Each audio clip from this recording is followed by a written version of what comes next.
Hey everyone, so I'm Robert, co-founder of OMGenomics. We build software tools for scientists that are a joy to use, and we use a lot of WebAssembly.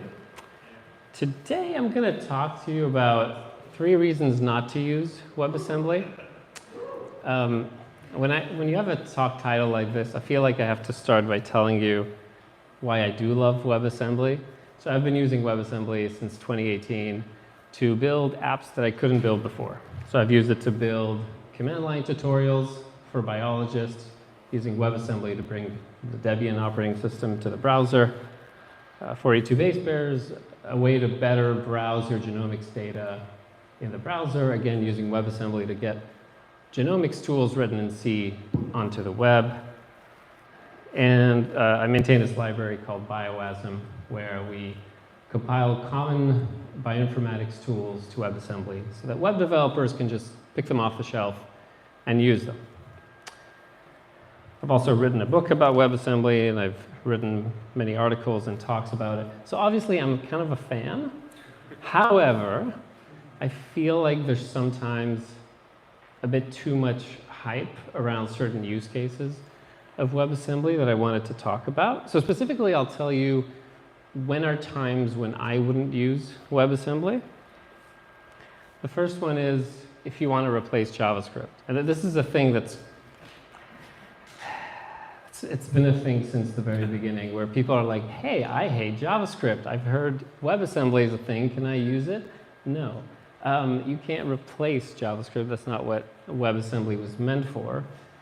And even if you tried, it would just be a pretty poor experience, in my view. So for example, there's a lot of libraries that let you write your entire front end in Rust. And in my experience, you end up with some Frankenstein of HTML, JavaScript, and Rust that no other front-end developer knows how to use. And it kind of begs the question, like, what is the advantage in this case? Because it's not going to be faster, that's for sure. The second reason I wouldn't use WebAssembly is if I wanted to replace containers. Again, I'll show you some screenshots from the internet.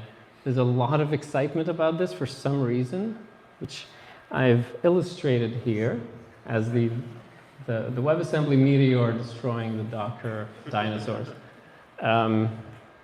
This one's a little confusing to me, but let's take an example. A lot of people have simple Python apps, Nginx, the Python logic, Postgres database. The idea is that you would take all these containers and transform them into WebAssembly modules that you then orchestrate. Again, the question is, what's the benefit of doing this? Typically, 3 reasons: faster cold starts, smaller footprint, and better security model. The first one is cold starts. And I think generally speaking, if your compute model is limiting you because of cold starts, you should use a different computing model, not try to tack on WebAssembly to fix that. There's also the issue that if your app is in Python and you compile the Python interpreter to WebAssembly, right there you've got a 5 to 10x slowdown. So sure, it spins up really quickly, but your application is actually slower. So that's not great. The second one is smaller footprint. Yes, that is true compared to a Docker image that contains the whole operating system and all the dependencies and all the tooling. It will be much smaller. I'm not sure why that matters, though, because it's not like you're spinning up and downloading a new Docker image from the internet at every user request. If you are, stop it. It's a bad idea. The security model part, okay, that's true. It is. I like the opt-in approach that WebAssembly tends to take, where you have to explicitly give permission for things, and they're not assumed. And because WebAssembly is so simple and limited, you have a smaller surface area. So I get the security part, but overall, this doesn't really make sense given how complex this would make your development experience. Okay, the last one's a bit controversial, but It's using WebAssembly on the server. And here's how I think about it. Like, WebAssembly in the browser is amazing because it lets you do things that you couldn't do before. It's the only way you can bring non-JavaScript code to the web efficiently. Sure, there's ASM.js, but that doesn't count. It's also the only way that you bring SIMD to the web. You cannot call SIMD commands from JavaScript. So it lets you do things that were previously impossible. On the other hand, if you're using WebAssembly on the server, you're not limited to JavaScript like in a browser. You can do whatever you want. You can write your tool in whatever language. You control exactly how it's executed. You can run it in a variety of ways. And so it becomes just another option. Problem is, it's not a great option right now, at least. Here's why. Typically, when you start reading about WebAssembly, this is the ideal state that people pitch. I'm probably guilty of this myself. But the idea is that I have arbitrary software, put it in a black box, out comes a WebAssembly module. Problem is, this has only worked for me about twice. The rest of the time, I have to modify the code. I have to modify the build process, the makefile, the configure, to make it possible to compile it to WebAssembly. And if you have any of these kinds of things, like HTTP requests or sockets, or if you use some SIMD instructions that are supported or others that aren't, multi-threading, assembly code, you got to get rid of that, and so on, you have to fix all that stuff in the original code.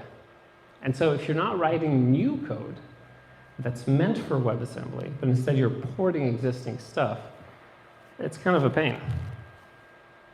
And you have to do the same thing for every dependency. So, given how difficult WebAssembly is to use, it might make sense to use it in the browser when it does what JavaScript cannot, and when you don't really have a choice, right? It's either JavaScript or WebAssembly. But on the server, you have other options. Why would you put yourself through all this pain?